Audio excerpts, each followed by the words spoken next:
Shin Megami Tensei 5 Revengeance has been out for at least a few moments at the time of making this. Before we begin, let me preface this by saying, Vengeance is very possibly my favorite SMT game, and I give it a strong recommend. The gameplay is easily the best in the series, in my opinion. Today, however, I wanted to express my thoughts on the new story, Canon of Vengeance, which is a rewrite of the original story of base SMT 5. I'm going to go in depth about the plotline and what I think of it as a whole, so fair warning, this video contains basically all the story spoilers. I recommend finishing the game first if you haven't done so already. That being said, let us begin.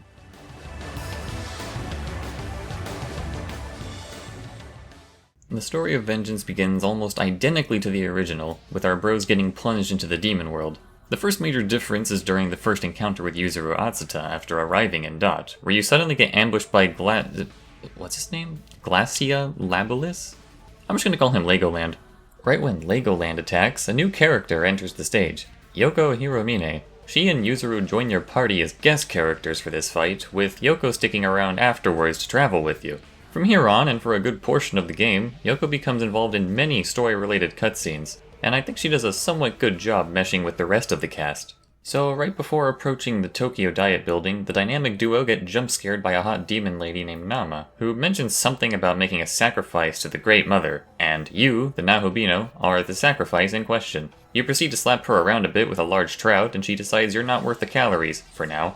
When you return to Tokyo, Yoko transfers to the protagonist's school and stays within your company for reasons. During the plot point where Tao's friend Sahori is getting bullied, Tao asks to have a talk with you on the dorm roof. This cutscene is similar to the one that occurs in the original story, except Yoko is here, listening to the whole conversation. At this point, she kindly asks, "Would you do anything to help your friend? Why don't you kill the bullies?" Huh? Everyone is understandably shocked, and Yoko admits it probably wasn't her place to say that. But we can worry about that later, for soon Tokyo gets overrun by demons and it's up to us to stop them. First order of business is to beat up Nama and Legoland, who have returned for their revengeance and are just freaking murdering people left and right. The part where you clear the demons out from the school is when the plot starts to take more of a turn. Tao joins you as a guest and isn't quite used to fighting, but her drive to help her friends is what's pushing her forward. Normally this was the part where Sahori, under Lamu's influence, succumbs to her hatred and murks the girls who were bullying her. In Vengeance, however, Tao throws a curveball and clutches a shard of glass, causing her hands to bleed, swearing that she'd do anything to help Sahori. This action understandably confuses Sahori and distracts her from her blind hatred, where she instead tries to dissuade Tao from helping due to not wanting her to get hurt. It's at this point, I imagine, that Sahori realizes the sheer scale of her actions and how much damage they could cause to those around her, and actually spares her bullies this time. This enrages Lamu, leading to what is luckily the only fight with him in this canon. With Lamu defeated, the girls are able to recover and hug it out, for a grand total of 20 seconds before Lilith shows up and murders them both in cold blood. It's here that she reveals that terrorizing the school was part of her plan to gather Magatsuhi for the Kadishu's ritual. Then she just kinda pieces out. Due to being the chosen saint, however, Tao gets a second chance at living due to the powers above reminding her of her purpose to guide us to the throne of creation and save the world, or something like that. After Tao revives, Yuzuru is seen getting into a scuffle with Dazai, furious that his sister Miyazu, among other students, were kidnapped by the demons, and Yuzuru pins the blame on Dazai's cowardice and inaction. Dazai is shaken and deeply apologetic, and insists he has to make things right and prove himself capable. It's after this point that we re-enter the demon world into the Shinagawa area. Okay, I have to admit, this whole scene was a massive improvement compared to what happened in the original.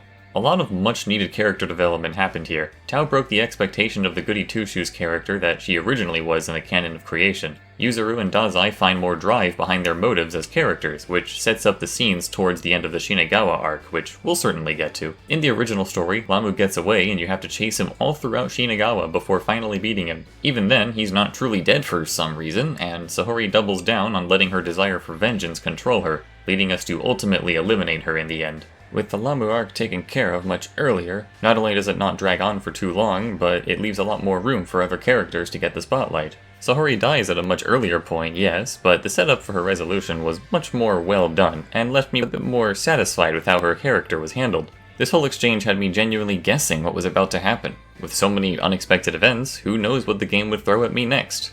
So Tao remains a guest character for the entirety of the Shinagawa arc, and it's during this chapter of the game where we can see more of her character growth as well as more interaction between her and Yoko. They will often have clashing opinions on things, especially during those subquests where you must side with one of two demons and defeat the other, where the girls will comment on the choice you made. Often you'll get a dialogue choice to side with whose ideals you agree with the most. As far as I'm aware, these choices are ultimately what leads you down the law or chaos route of vengeance. In most SMT games, you can almost feel your friends, the alignment reps, becoming more distant from you with each choice you make against their ideals. In Vengeance, however, I find it interesting that, instead of always being stubbornly cemented in their views, sometimes the girls will make an effort to understand each other's perspective regardless of who you side with. I enjoyed this, as it shows nuance of these characters and allows them to grow in each other's presence. Even Tao herself begins to understand Yoko's values of individual freedom without sacrificing her core goals, such as helping as many people as she can, regardless of inevitable losses. Although I have to admit, some of Yoko's arguments I found rather laughable, in a word. She comments on her dislike for cars simply because they have caused the deaths of many people. Well, sorry Yoko, but before cars, we had horses and carriages, and those still caused considerable losses. It would have made more sense if she expressed a distaste for, say, car-based infrastructure, as it's had a hand in making the world she dislikes so much, but she doesn't. Hating something simply because it can be dangerous is just not a good argument. Anyway, once you reach the middle of the container yard, rather than fighting the random loup-garou from the Canon of Creation, you instead have a first encounter with Aishith of the Kadishtu. After the fight, Aishith flees, but you keep on her trail in the hopes of finding Miyazu. Something I wanted to point out is that when you reach the fairy village, Yuzuru mentions how fundamentally broken this world is, and questions why an all-loving god wouldn't give everyone an equal chance at happiness. This is probably one of the reasons why Tao's ultimate end goal was to create a world where everyone can be happy. I liked this exchange, because Yuzuru was originally the Chaos rep in the Canon of Creation, though with a more nuanced approach of simply protecting Tokyo and entrusting the world to many gods. Seeing this exchange and agreement between a Chaos and Law rep was honestly rather refreshing in my opinion. We arrive at the end of the Ishinagawa chapter, and boy do things get interesting. Dazai comes to us seeking help, saying he located Miyazu but wasn't able to help on his own. It turns out that Aishith does have Miyazu captive, and Yuzuru is already there by the time we arrive. Unfortunately, Aishith promises that if Yuzuru kills the Nahobino, Miyazu is free to go. In a moment of desperation and irrationality, Yuzuru sees no other choice than to raise his hand against his friends. It's a tense moment, even more so since Miyazu and his own partner Hayataro try to talk him out of it, but Yuzuru insists that Hayataro obey his orders without question. He's delirious, evidently so since he thought sending a single demon against a team of King Frost, Artemis, and freaking Ghost Rider was a good idea. It's not common that you have to fight another demon summoner in SMT games, but these moments tend to be pretty hype, and this is no exception. Gameplay-wise, Yuzuru's fight is pretty well done too.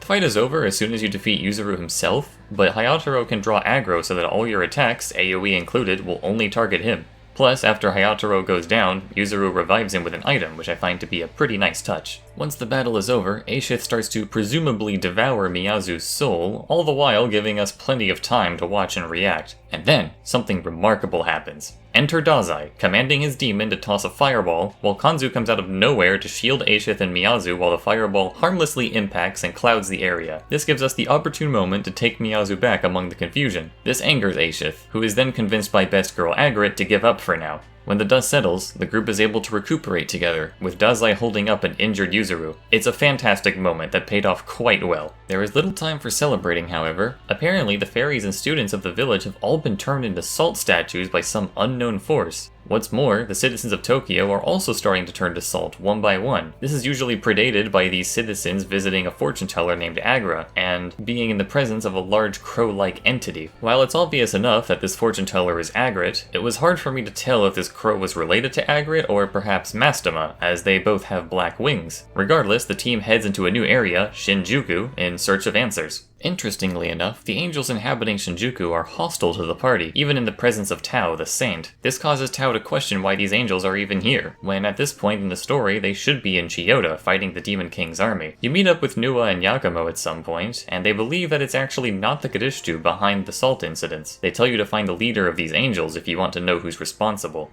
Later on, we're recalled back to Tokyo because of an urgent situation. You meet Dazai again, who had been helping Bethel's army in Chiyoda up until now. We learn that Miyazu's been kidnapped, again, this time by Kanzu, who helped save her earlier in Shinagawa. Yuzuru is obviously distressed by this development. Dazai tries to help cheer him up, and is initially rejected. Both you and Dazai don't give up, however, and manage to pull Yuzuru back on his feet, assuring that you'll be able to rescue his sister. It's a nice moment to witness, as the two are finally starting to feel more like proper friends to each other, even going so far as to address each other by their first names. So with newfound resolve, the team sets out to the Egyptian branch to confront Kanzu. Dazai becomes a playable guest for this segment. His time in the party is short-lived, but I appreciate that it represents how far he's come. He's become increasingly confident in his abilities thanks to Abdiel's guidance, and it's good to see him and Yuzuru just being bros and helping each other out. Upon facing Kanzu, he reveals that he's been watching Yuzuru for some time, and has decided that he's just not capable enough to protect his sister. Therefore, he took it upon himself to take custody of Miyazu without just politely asking first? And Miyazu's just okay with it because she saw him in her dreams? If that's the case, why didn't she run it by Yuzuru first? It's obvious he would have come tearing this place apart looking for her.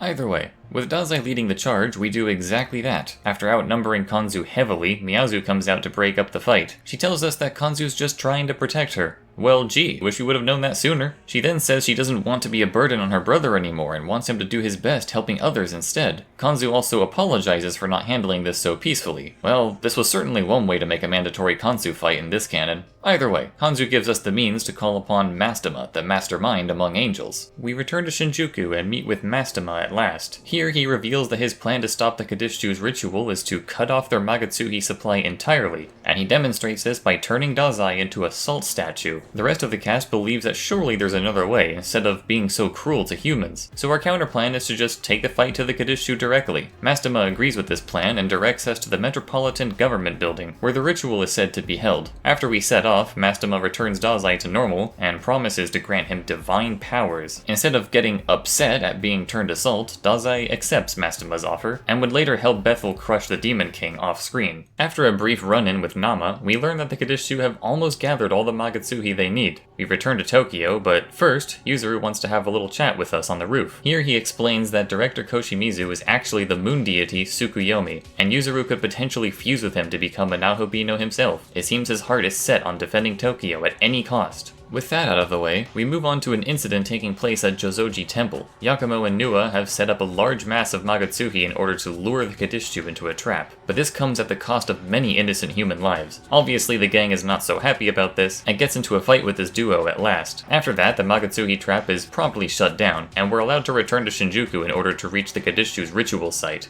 Almost immediately after reaching this new area, we properly meet Agrit, who admits to making people fall sick with her fortune teller persona. According to her, it's the safest and most harmless way to gather Magatsuhi, as the intention isn't necessarily to kill people, but unfortunately the victims of this fortune-telling sickness were later hunted down and petrified by Mastema. Agrit then shrouds the area in darkness and sends numerous clones of herself after you, just like in my favorite nightmare. After eventually navigating this area and fighting her off, other Kadishu members appear and tell you that their ritual is almost complete, and they invite you to the government building if you wish to stop them. Lots of navigating later, we eventually reach the government building and confront all 4 of the Kadishu members. Lilith explains that the concept of order has ruined this perfectly chaotic world, and she wants to restore it to its proper glory. To do that, she needs to sacrifice the Nahobino to fully complete the ritual and restore the primordial goddess of chaos. At this point, Yoko steps forward and finally reveals that she had been working under the Kadishu in secret this entire time. Lilith urges her to sacrifice her friend. I was about to lose all the respect I had for her in that very moment, until finally, Yoko hesitates. She realizes that she started to see meaning in this world during her travels with the main cast. Even if she still wants her revenge on the world for being unfair to her, she doesn't think sacrificing us is the right way to go about it. Yoko then returns to our side and stands with us for the final battle against the Kadishu.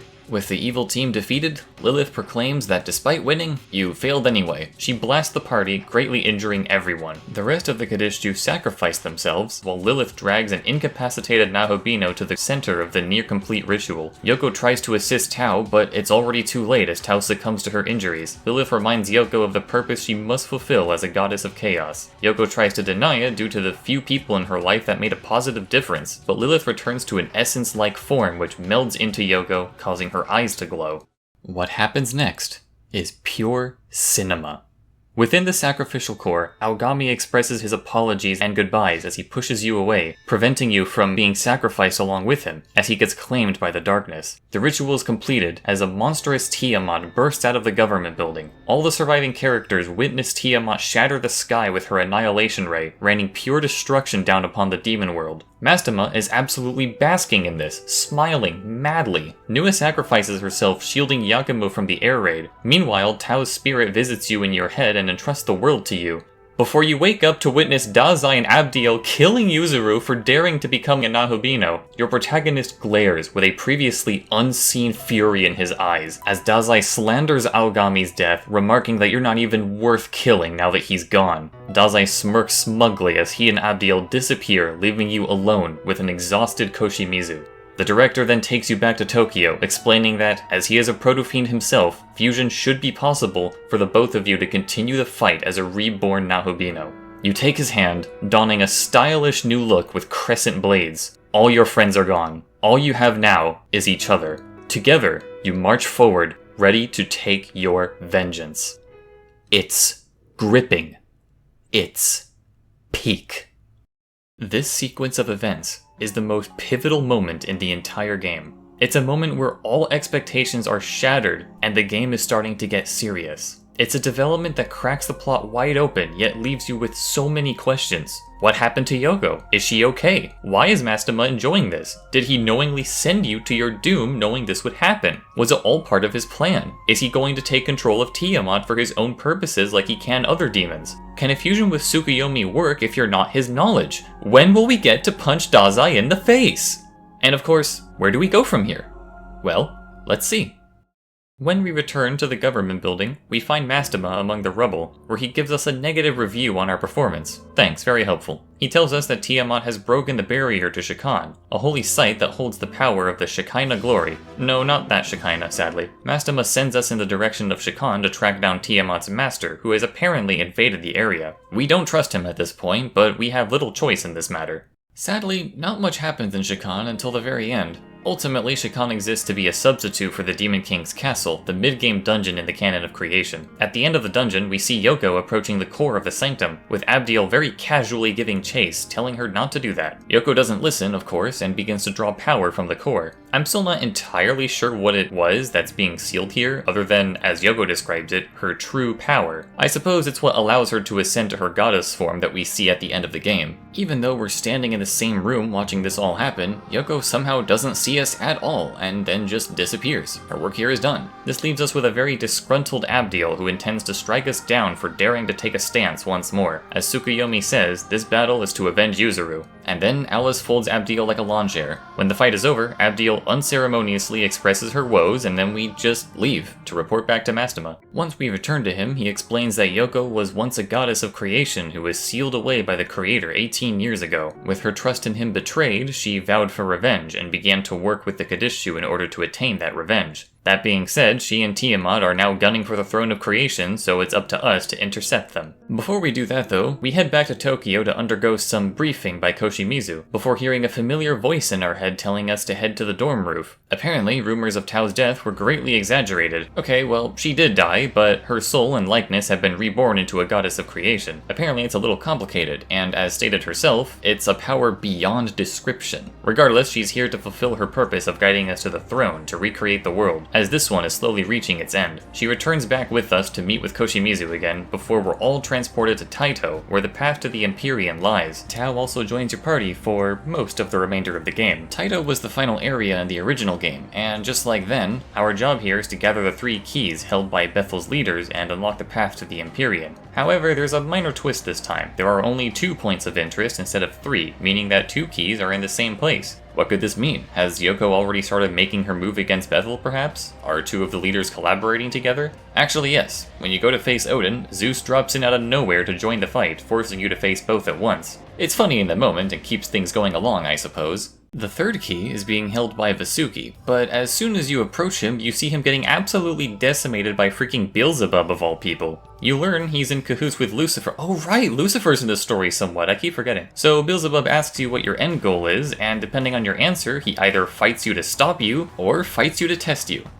Great. Now there's a mildly interesting story bit that is locked behind some subquests, starting with the quest in which Amon sends you to retrieve the Sun Crest from Asura and Mithras. After giving it to Amon, he tries to kill you. Then, if you bring it to Kanzu, he tries to kill you. More specifically, he and Miyazu have been building a grudge against you and Koshimizu during this time, and blame Koshimizu for Yuzuru's death. Obviously, you don't let this fly, so you beat up Konzu a second time despite his new power-up. After that, Koshimizu tells the duo that Yuzuru was acting for a cause he believed in, and wasn't just following orders. He says that his goal is to create a world that will keep Yuzuru's vision alive. Then the duo just kind of agree and cease their objections, believing that they'd gain nothing from revenge anyway. Anyway, with the 3 keys in hand, you can finally escape from Taito and move on to the Temple of Eternity. There is obviously a lot more to do in Taito, but as for the main story beats, there isn't much here. Which is kind of a shame for an area you spend upwards of 30 freaking levels in. Yoko is literally nowhere to be found, Mastema isn't there to pull his usual tomfoolery, you don't race against Dazai to get the keys or anything. It's just you hunting Bethel's leaders while Tao reminds you every 10 minutes that you have to collect the 3 keys. Speaking of Bethel's leaders, the poor guys actually got even less screen time than they had in the original story. At least in the canon of creation, there's a scene where a meeting takes place between Odin, Zeus, Vasuki, Konzu, and Abdiel. You at least get a brief feel for how these characters are. You at least know they exist. Assuming Canon of Vengeance is your first experience with SMT5, you don't even know half these people by the time you meet them in Taito. That just leads to your encounters with them feeling out of place. While I appreciate what the developers did to mix it up a bit, I feel like it could have used more time in the oven, but we'll get back to that in a little bit. The Temple of Eternity is almost exactly the same as it was in the original story. Similar to Shakan, not much happens here, but there is one particular interaction with Tao in the middle of the dungeon. She feels like she's still her old self on the inside, as all her adventures with you and Yoko made a major impact on her. She shares that this world made by the creator is full of suffering, so she wants to make it her duty to help you create a world in which no one can suffer. I suppose Yuzuru's words in the fairy village likely resonated with her, because Tao in the original story simply wanted to follow the creator's will, if I remember correctly. Seeing her take her own stance in vengeance, however, was a nice little change, as it vaguely reminds me of the new law route from Strange Journey Redux. However, she does specifically mention creating a world where all humanity's dreams can come true. That is rather vague, but surely she has a plan for this, hopefully. At the end of the temple, we finally run into a familiar face. It's Dazai, casually waltzing in behind us now that we've unlocked the way forward. He takes notice of our new Nahobino form and goes, "I'm gonna have to kill you now. Sorry, I don't make the rules." And then Abdiel flies in. But wait, she's in her fallen angel form already. How did we get to this point? Was she seething that much off-screen from our previous victory that she just became overwhelmed by darkness or something? Well, as Dazai explains, she wasn't strong enough to beat us on her own, and that justice means nothing without power. Cool, but where did she get this newfound power? I'm pretty sure it isn't really explained. Once we defeat them, Abdiel falls over and dies with barely a single word, and Dazai's final words are basically, "Dang, I'm still a loser. Guess justice is all yours now," and that's it. Off he goes. Yuzuru is avenged, yet I feel empty.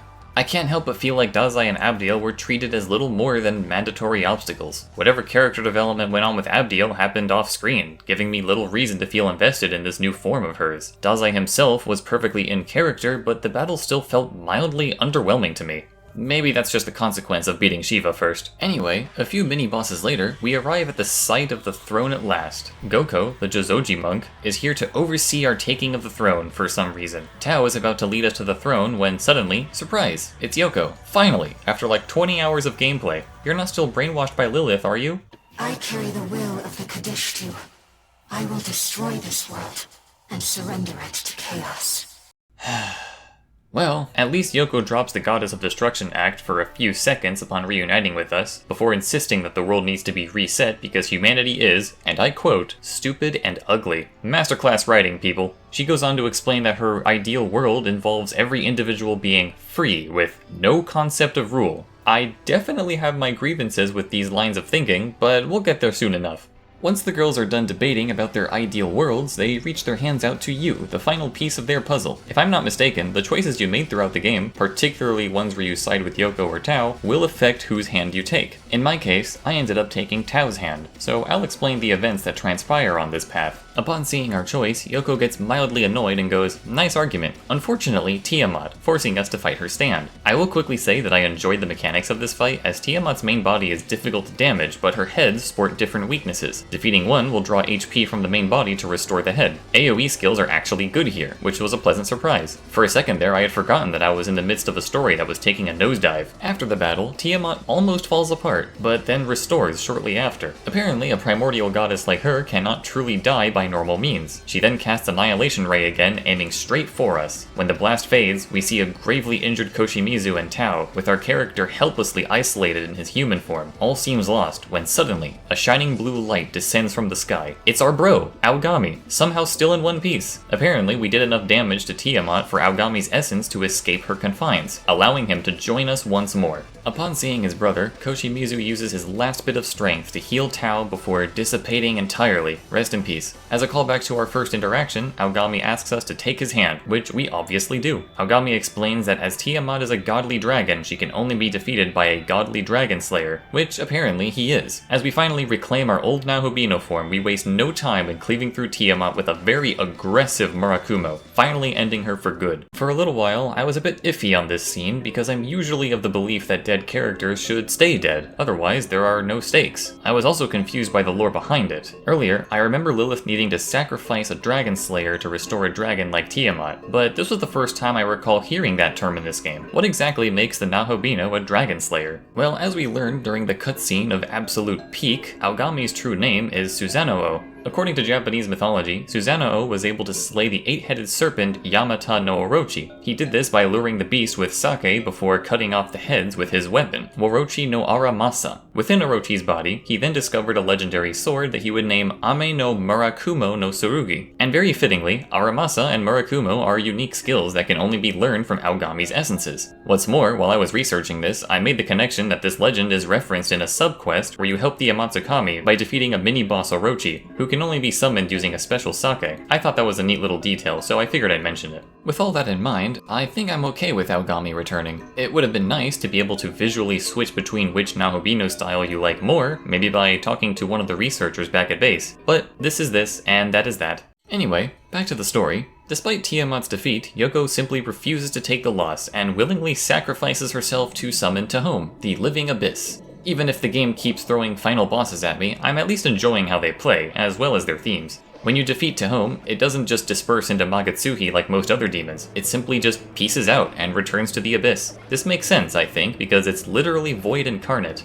I realize I have more to say about Tahom than about Yoko at this point, which is kind of sad. See, after that cutscene, nothing else is said about Yoko. Tao and Aogami don't comment on the situation at all. We have zero time to cool down and process the events that just transpired. In fact, the cutscene that follows is simply Tao guiding us up to the throne, once again telling us that this is her purpose, with barely an ounce of personality left. This scene felt so uncanny and out of place to me, and well, turns out that this is literally a near-perfect copy of the law-ending cutscene from the original story. The only thing that's changed is one of Goku's lines. Instead of saying that you will uphold God's order, he says that we shall birth a paradise of wishes fulfilled. You take the throne at last and... oh hey, it's a message from Lucifer. It says, fight me. Okay. Then you fight Lucifer and take control of your new world forever. The end. No, really. After defeating Lucifer, there's almost no dialogue, just essentially the exact same transition to the credits like in the original game. Finally, we reach the post-credits scene, where we see all the major human characters hanging out and having fun together within this ideal world we've created. Even our fallen comrades like Sahori and Yoko are part of this group now. It's a heartwarming scene on the surface. However, we hear Tao say that in this world all wishes are fulfilled and none denied. Tao, as noble as that is, that simply isn't possible, neither in practice nor in theory. Unless you dumb down humanity enough in your new world to always be kind and respectful to each other, there will always be individual desires that are inachievable, usually because they conflict with another's. I suppose it's still better than Yoko's philosophy. By making every human and demon free, she doesn't consider the possibility of repeating the system that governs the current world. I guess she didn't play SMT4 because, man, Infernal Tokyo was a mess. She didn't consider that demons who are simply more powerful may impose their power onto others. And just like that, a concept of rule. In comes the governing system she hates so much. Although I guess while I'm at it, I'll mention the chaos ending. Assuming you take Yoko's hand, Tao is understandably upset but doesn't wish to give up. It's at this point that Mastema shows up and yells at you for defying the world's order before taking control of Tiamat and forcing you into a fight with her. Yoko replaces Tao in your party as expected. After that, the same cutscene plays out of Aogami coming to your rescue. Mastema is in a fit of seething fury at this point and takes matters into his own hands, replacing Tahom as the boss you would face. After slaying him, a new cutscene plays out of Goku and Tao proclaiming that this world will now fall into darkness because of your actions. You know, just generally making you feel bad for what you've done. Then after you defeat Lucifer and get through the credits, there's a scene of you and Yoko beside a tree amidst the void, with Lilith's snake watching them. Yoko says that all worlds up until now will vanish, and a new future will begin as desired by all those who have known suffering. Yeah, I don't know about that one.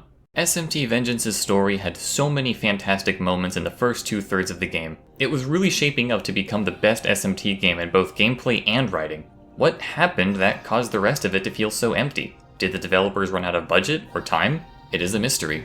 This game had the biggest wow moments of any SMT game I've played. Even Strange Journey didn't do that for me, but that was mainly because the character writing was so nicely gradual that I could see my crew slowly becoming too far gone. I think Strange Journey has some of the best writing for reasons like that. It was consistent. Something that I mentioned earlier was that Vengeance's character writing had me feeling like the Law and Chaos Rep's views were starting to intertwine with each other, rather than becoming more extreme and distant from each other like most other SMT games. This was a really unique concept, and I liked the direction it seemed to be going. But after the cutscene of Peak, the story just kind of disappears. Essentially nothing happens throughout all of Taito. When we meet Yoko again at the tail end of the game, basically all of her writing felt like it was thrown out the window, and she doubles down on destroying the world despite all the good memories she shared with us. But maybe that was the intention. Who knows? I won't pretend like I can write a better story, but I do have some ideas I'll share that could theoretically patch up some of the holes here. For one, you could theoretically implement a cutscene near the end of Shinjuku that shows Mastema and Dazai interacting more, so that way it feels like slightly less of a 180 when he goes all anti-Yuzuru. Then again, however, the fact that it was such a surprise added to how striking this cutscene was, so it could go either way. What if you were able to speak to Yoko at the end of Shikan? Assuming you wanted to go her route, maybe she would join your party much earlier instead of you pretending to be Tao's friend for the entirety of Taito. Perhaps there could be a post-Shikan cutscene involving Abdiel having a meeting with Bethel's leaders. Not only would this restore their much needed screen time, but the events that occur in that meeting may push Abdiel to vie for more power, explaining her fallen form. What if Tiamat's power had a more tangible effect? I mean, she already destroys some of the background objects in Shinjuku, but for example, what if she leaves a trail of destruction through the map of Taito, changing up the map for the Vengeance path? This allows you to keep the same map for the late game without it remaining largely the same compared to the original game. Assuming you were on Tao's route, maybe you'd have a run-in with Yoko and Taito. If she somehow needs the keys to enter the temple, maybe she's the one we have a scuffle with instead of Beelzebub, who would instead try to fight you at the temple's entrance as a way to test your resolve. What if we were able to bring Yoko back from her extreme ideologies and come to an agreement to shape a world that is more loosely governed in tandem with more personal freedoms? I suppose this would essentially create a more neutral ending, which this game doesn't have, but I imagine it would still have Mastema interfering as a boss, just like in the Chaos route. It would be easy to write him trying to stop you for the reasons that you're going against God's exact plan by trying to rewrite the status quo. It wouldn't be too far-fetched, since Mastema is shown to clearly despise when things don't go according to plan. Though this game probably doesn't need a neutral route so much as it needs more a rewrite for the two endings, and instead of calling them Law and Chaos, they could take on a more nuanced theme, similar to the Canon of Creation endings. And for the love of Gog Magog, don't make Tao randomly leave your party right before the Lucifer fight while Yoko gets to stay. There are many ways you could adjust or add to a story like this one. Even if this one was far from perfect overall, it sure did come close at a couple points. I still found the new story to be an overall improvement from the original, and hopefully you did too. If you have any ideas or thoughts regarding your experience with the game, I'd love to discuss in the comments below. Forgive me if I missed anything, the game is quite large after all. This went on for way longer than I intended it to, but I hope you enjoyed my rambling. Thank you for listening, and may we meet again some other day. Take care of yourself. Well, I'm done.